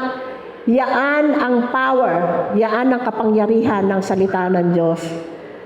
Maniwala kayo, i-practice ninyo, intindihin ninyo ang mga salita ng Diyos, i-practice ninyo sa buhay ninyo. Kailangan sa puso ninyo ang mga salita ng Diyos. Kasi ang mga bagay na naghumaharang sa pagtanggap ninyo ng blessing, pagtanggap ninyo ng grasya, yung mga pag ikaw may worry, at yung worry yun ang sinasabi mo. Pag ikaw mayroong unforgiveness, hindi ka marunong magpatawad, kung ikaw masama ang loob mo lagi, o meron ka laging takot, kasi yung mga bagay na yan, yung mga negative na mga yan hindi galing sa Diyos, yan galing sa demonyo. Pag yan ang pinairal ninyo sa buhay ninyo, ang biyaya ng Diyos hindi makakapasok sa buhay ninyo. Ang pinapapasok ng ganyang mga negative na mga damdamin, mga pag-iisip, ang pinapapasok niyan ang demonyo. So, what we heard is, she had a problem So, napakinggan ninyo, nagkaroon ako ng problema in her own body, sa katawan ko. in her own lifestyle. Yan, sarili kong buhay. So there was a problem in different areas of her life. Maraming problema, ibang-ibang parte ng buhay ko. But as she began to study the Word of God, Pero magmula ng pinag-aralan ko ang the salita ng Word Diyos, of God helps you to renew your mind. ang salita ng Diyos, iniibang isip nyo. The Iniiba. proportion to which your mind has changed the thinking Kung gaano ang pagkakaiba ng isip ninyo, is the proportion to which your life will be changed. ganon din ang pag-iiba ng buhay ninyo. The real battle is Ang laban sa buhay ninyo. when I read the challenge. Bible, Pag binabasa niyo ang Biblia, how much from the Bible do I choose to believe? how much ng Bible, yung salita ng Diyos, ang pipiliin ninyong pakinggan? When I say, do you believe? Pag sinasabi niya, naniniwala ba Everybody kayo? here will say, yes, I do believe. Kahit na sinabi niya na oo, naniniwala ako, The belief that we have is the belief of things seen. pero ang sinasabi natin, ang ating pinaniniwalaan kung ano lang. And the belief of the gospel is things not seen. Ang Biblia, pag binasa ninyo, lahat tungkol sa hindi nakikita. For example, you had $10, Kunyari, meron kayong 10 piso. you spend $7 on the poor man, Binigay ninyo ang 7 pesos sa mahirap. you bought some food for him. Binala nyo ng pagkain. So how many dollars will you have? Ilang piso ang natira. The moment you said 3, you said what you learned in school. Galing sa eskwela yon, bahal sagot na yon. And you practice it day and night. Yun ang pinapractice natin. But a person who confesses the word of God, Pero kung yung tao na kinukumpisa lang sinasabing salita, the word of God changes his thinking. ang salita ng Diyos, iniiba ang pag-iisip mo. Because he begins to believe what Jesus said. Kasi pinaniniwalaan mo na kung ano ang sinabi ng... Jesus said, when you give, Sabi ni Jesus, kung ikaw ay magbibigay, it shall be given to you, ibabalik sa iyo, good measure, good measure, pressed down, shaken together, running over. pinagsasama-sama. Shall men given to your bosom? No translation for that. Okay. Now, the word of God says, when you spend on others, Ang sabi ng Diyos, pag ikaw nagbigay sa iba, in the kingdom of God, sa kaharian ng Diyos, your resources will multiply. multiply niya yung mga ari-arian mo. So according to Jesus, whoever believes, can there be a poor person? Yun ang sabi ni Jesus. Kung sino ang naniniwala, pwede bang ang Can there be a person who is poor? Can there be a person who is poor when he believes the word of God? Meron bang taong mahirap kung naniniwala sa salita ng Diyos? The challenge every day is, am I going to believe the 3 which I can see, or am I going to believe the 700 which I cannot see? Ang mahirap na paniwalaan ay kung ano ang tama. Am I going to believe the symptoms that I can feel, Ang paniniwalaan ba kung ano yung nararamdaman mo sa or katawan? am I going to believe the word of God that says, by his stripes and by his wounds we have been healed? O maniniwala kayo sa sinabi ni Jesus na dahil sa sugat ko, lahat tayo ay Am I going to believe what my action says, or am I going to believe that in Christ we are all blessed with all spiritual blessings? Sinabi ni Kristo, lahat tayo binigyan na ng lahat ng biyaya na spiritual. Am I going to look at Jesus and believe that he is cursed of God? I know you shook God. You got shaken up by that word. Am I going to believe that Jesus is cursed of God? Maniniwala ba tayo na si Jesus sinumpa ng Diyos? Because that's what the Bible says. Pero yun ang sinabi ng Biblia. God took your curse, my curse, and put it on his son. Yun ang sinabi ng Diyos. Binigay niya lahat. And Jesus, Si Jesus. was cursed for our sake, Sinumpa si Jesus para sa atin. so that we are free from every curse. Para makalaya tayo sa lahat ng mga... We are no longer under curse, but we are under Abraham's blessing. Wala naman sa atin ng masupa. Kundi lahat ng mga biyaya niya. But how many people do you think believe and confess that every curse from my life has been nailed on the cross? Sino ang naniniwala? Wala naman supa sa atin.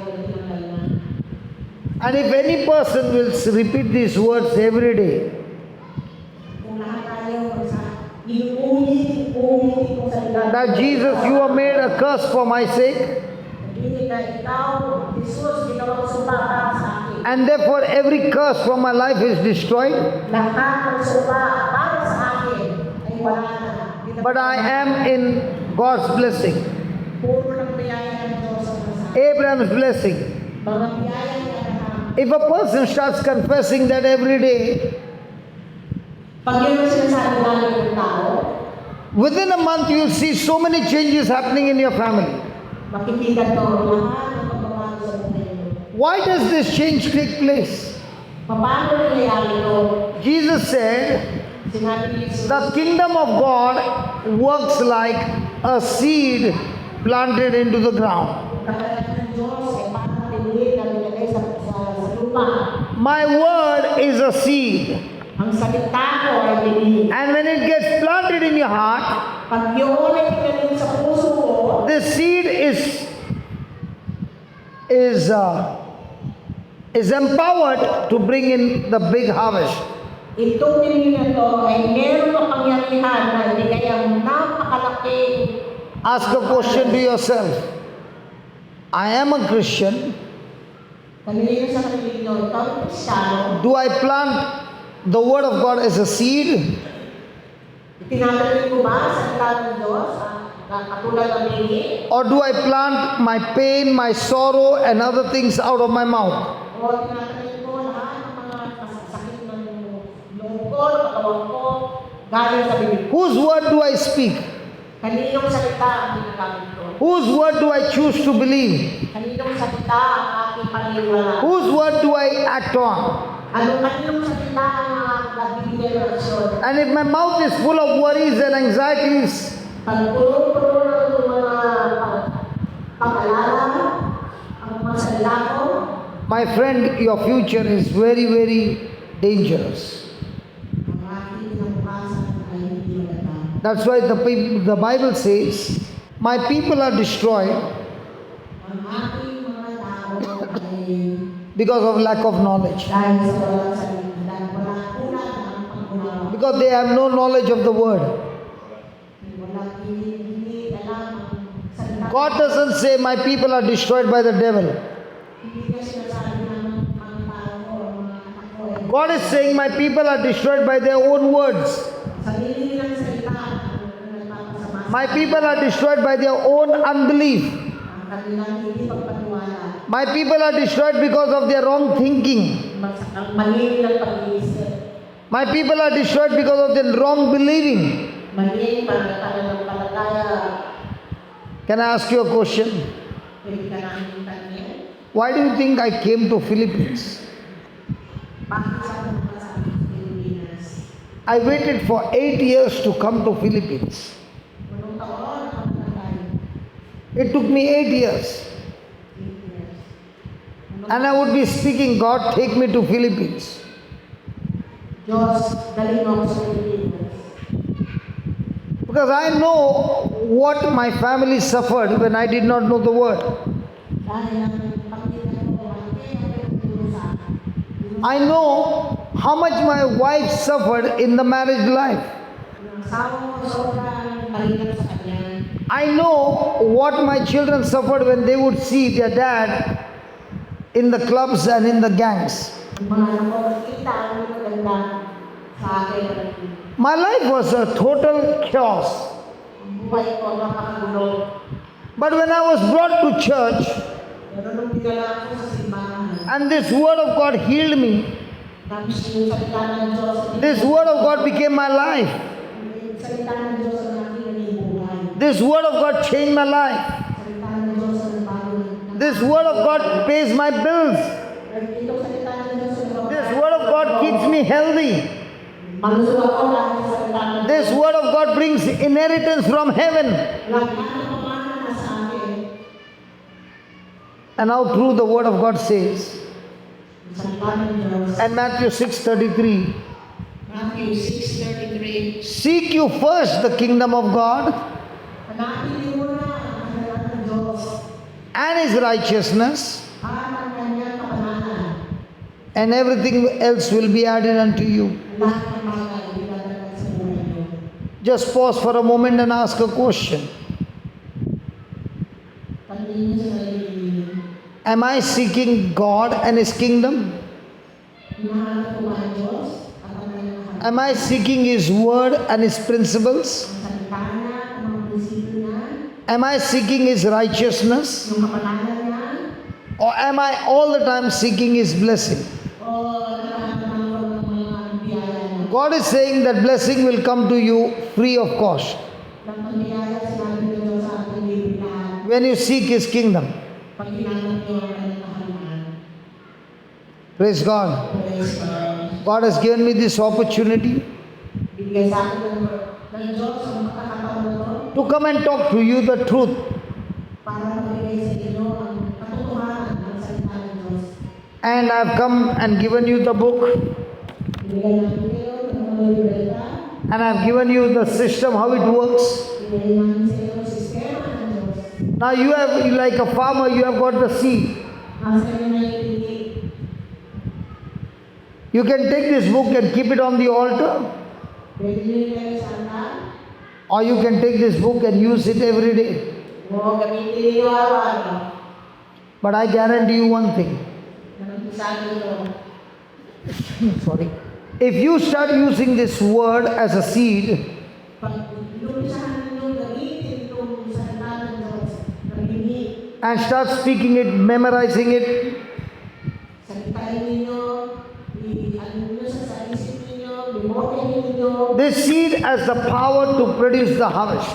ang salita na to, ang bini na to, ang A tomato seed will produce tomatoes.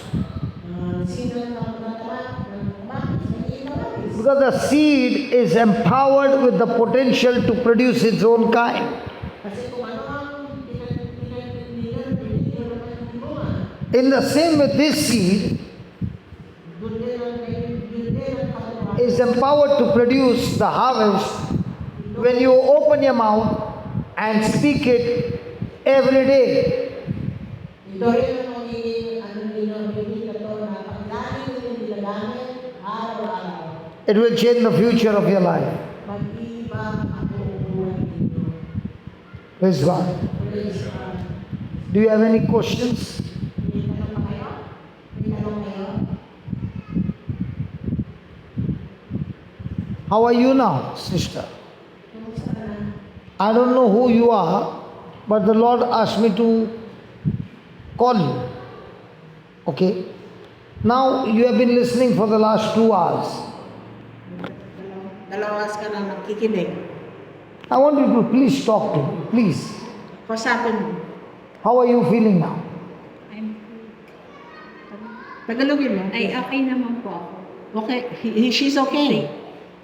So what happened to the headache? Is it all gone? Wala na po akong naramdaman. Kanina,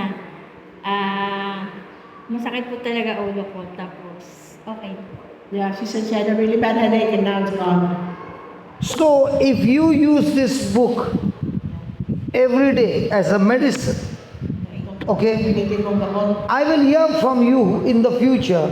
Hey brother, you came to my village in the chapel and you shared this.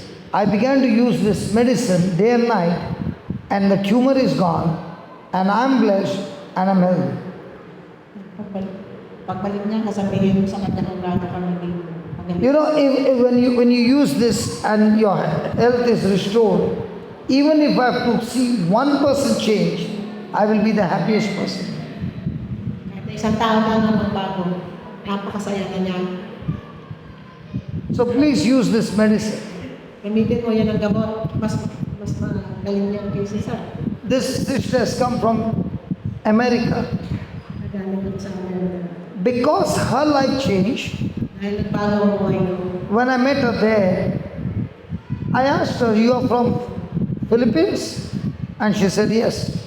I said, I'm praying for the last 8 years to come to Philippines. Sabi niya sa akin, gusto niya pumunta sa Pilipinas. And she said, okay, let's go to Philippines. Sabi ko, sige na, sige na. And she brought me here. Why should she spend so much of money and do this? Bakit ako nag- Because she got healed. She got blessed. Nag-bless ako. Her family got blessed. Pamilya ko nag-bless. Now she can't keep quiet. Hindi ako maka... Now she wants to go and tell her country and everybody, see, the life has changed. Yun ang gusto ko nangyari. Brother Mark, do you want to share something? Come. Tell us, brother, what is the change that you saw and how has it helped you in your life? In Tagalog or English? English. English? She'll translate it. You can come here. I'm going to be the referee between the two boxes. You better be in the middle. Because suddenly they might start fighting. Yes, go ahead. Well, that's the number one. What? We stop fighting. Yes, Sorry? ang number one, huminto na ang We pag-aaway stop namin. fighting. That's the biggest thing. We used to argue like cats and dogs Every day. every day, Yeah, 100 araw-araw. times a day. 100 times. But you know, she's very sa araw. smart. She's a professional, and I don't. Matalino ko. And then, It's hard to be married to a lawyer. Mahirap maging asawa ang abogada. Dahil, because I have to always raise my hand Lagi kong kailangan itaas ang kamay ko. and say, may I approach the bench? Pwede po akong lumapit. Because it's not that she's not opinionated, but in our culture, the mother makes the final decision in our culture. Sa Okay, kultura namin, ang nanay ang nagkagawa ng desisyon. you know, just like her mother and just like her grandmother, is all ingrained in her. But me being myself, because I left the Philippines when I was 16, 17, and now I'm 72. You know, I actually survived on. I didn't survive on my own. Of course, my siblings helped me, but I had to work early in my life, to go to school, found a hard job, manual labor, and I got married at 21. And Bata na kasama. was it a love marriage? yes, Uno lang. she was my classmate in college. Yes. And I saw this Chinese girl walking outside the cafeteria, and I said, she's very pretty, but she's walking with a white guy. Then her older sister happened to will have a birthday on 2 weeks. April 27. Yeah, her older sister, I met her first, and First birthday. she invited me to her birthday. I didn't know she's Filipina and the sister of that, you know, and said, oh, and I first saw her, I thought you were Chinese. And because you would always walk with your head up, you know, like Chinese, always Just very proud. Translate. Yeah. Akala niya yung chika ko. Well, you're part Chinese. That's the reason why. She is part Chinese. Okay. And when I saw her, you know, who's the white guy you always walk with? And she said, my brother-in-law. I didn't know that it was a brother. I thought it was a boyfriend. So I made my move. I made my move, and I said, well, okay. So we talked. We became best friends first, because she was going out with my best friend. I wasn't the first guy, okay? You have to say that. Okay, I don't have to say that. I'm sorry. But, you know, nothing happened anyways. Okay. He was my best friend. And then I courted her. And But why is the fight? Where is the fight coming from? When you were so much close, love marriage, why was the fight? I have to be honest, I'm a very stubborn person. Yeah, You know, yes. I have to argue. Matigas sa ulo nito. I have to argue. I really have to argue. Because my father was the head of the home, and, you know, everything he said, Yeah. See. Yeah. go ahead, you say, because His family was patriarchal. My family was matriarchal. Sa pamilya ko, yung So both nanay, were tough ang boss. Yes. Kanila tatay I ang don't want to boss. give in to this short lady who's, you know, shorter than me, much shorter than me. So that's where all the conflict. But When you argue with her, well, at that time she was going to law school, Then she became a lawyer, of course. And I couldn't accept it, to be honest. Because although you're a lawyer, you're still my wife. You still, Still the have head of the to... house. Submit to me. Yeah, and you know, I don't like to be. Told what I to should do. say it. I don't like to be ordered. You know, I want her to follow, but I end up following. So you're It was the right thing, anyways, because I always make bad decisions. Okay. I Not always anymore. make decisions, financially especially, because I don't know how to handle money. yeah. She's the little money we made when we were young, a young couple with 3 boys. If that had been me taking care of the finances, we won't be here. We'd be poor. We'd be beggars. Maraming away dahil 3 anak, matigas ang ulo. Yeah, because then I could only do the manual work, and she would do everything else. And it still is, but I enjoy what I'm doing. But with the word of God, everything changed. 2 years only. Yeah, in 2 years. Oh, we almost divorced 5 times. At least 5 times. At least 5 times. We actually were ready to sign the papers. I want a divorce. I want a divorce. Who was But saying, she or you? Both. both of us. Both of us. And for her, it is, she's already a lawyer. Yes. But you know, but when we got married, we got married in the church. A big wedding, beautiful wedding. And She was 21, 21 siya, ako 18 lang. but I always remember that I made a promise to God that through rain, sleet or snow, you know, rain or shine, I would always be with her. I always kept my promise. That's what my philosophy is. Unlike members of my family. Marriage vows. Unlike members of my family, been through divorces, you know, separations, even my father. So I don't want to be like them.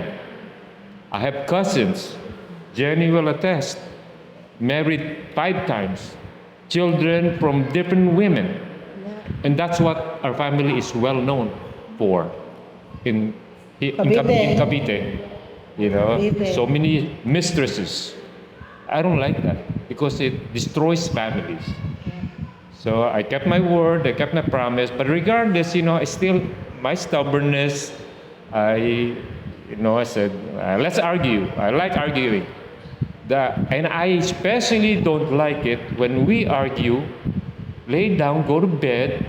She would say everything to me because she's always first. She will say everything to me. Then when it's my turn to say what I have to say, I can feel the bed shaking because she's asleep already. When it's my turn, when it's her turn to listen to me, she's asleep. But I have to be up when I listen to her. So is that fair? Is that fair? It's not. So what happened in these 2 years? Oh, these 2 years 2 years, a whole it's big beautiful, difference. you know, because the anger doesn't last long anymore. Because before, the anger would last for days and weeks. Yung kawayan namin, hindi na lang But these last 2 years, we still argue. Like today, we were arguing. I'll keep my mouth shut, and you know what's good? She keeps her mouth shut now. She does, and I said, "Thank God," you know. And but But all through the journey, I find you all both like lovebirds. well, it's a habit that we created, you know, because although we argue, we have to. You know, the best thing about arguing is making up. That's the best thing. You argue to make up. Okay. That's what we do now. We argue to make up. Yeah, but no, the Word of God, it's just made a difference in our lives.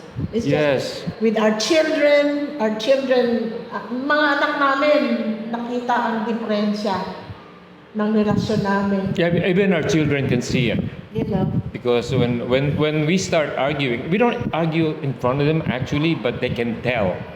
They'll get up and leave Kasi hindi the kami room. nag-uusap. We don't talk. We to don't each talk. other. She won't talk Yeah, we don't talk. for days. Yeah. So Then- ngayon wala na yun eh. Wala na yun. See what now you understand, brother, brother Johnson. Now you understand. Yes. Akala nga namin, we thought that yung anniversary namin nung December, So 50th this- anniversary, hindi matutuloy eh.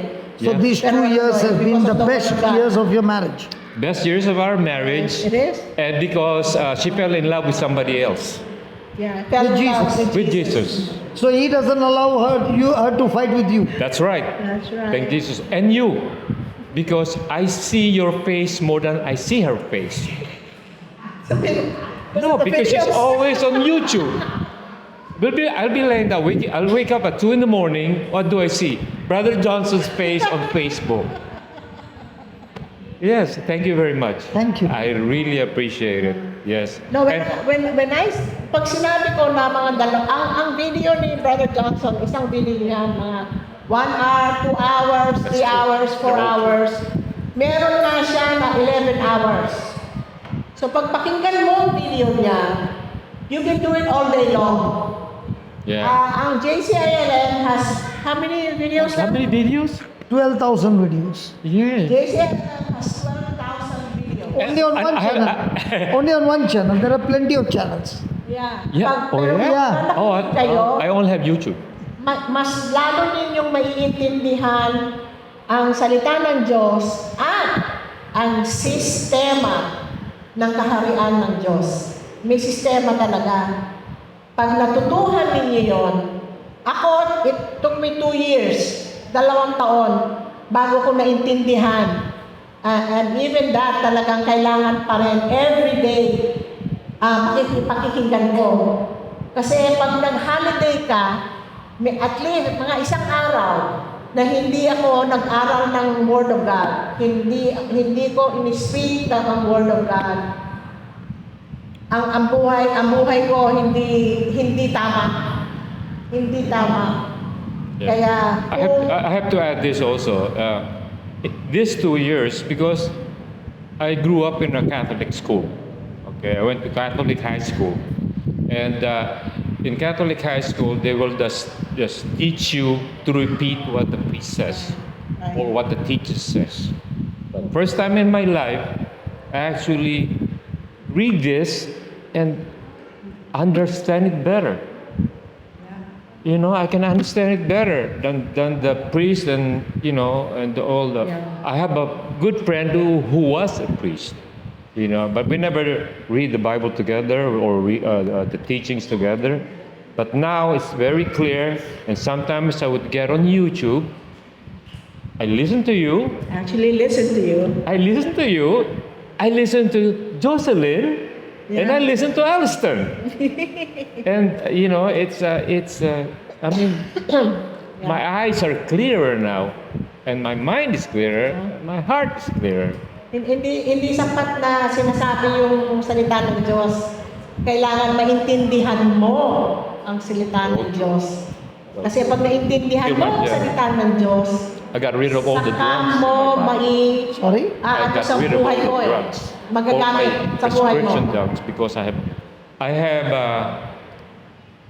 high blood pressure, high cholesterol, diabetes, and what else? Oh, You had a heart attack. I had a heart attack when I was 60. They had to put a stent in my artery. I have arthritis. I have all the pains you could imagine. Now everything is gone. Now I taught him how to say when I'm weak, I'm strong. Yes. And I only have one condition left. Before, I used to take 10 drugs, prescription drugs. Now, Sampung gamot. I pray, but I still, because being a Filipino who eats 10 times a day, I could not control my sugar. Okay? So I do inject insulin as needed. Not like before, I have to take 10 drugs in the morning, 10 drugs after lunch, and maybe 5 or 6 at night. I don't do that anymore. I just inject I look at the Filipino dish that I'm gonna eat and decide how much carbohydrate or calories I'm gonna get. Then I inject accordingly. Imbis na 10 gamot, isa na lang. From 10 to 1 is not bad.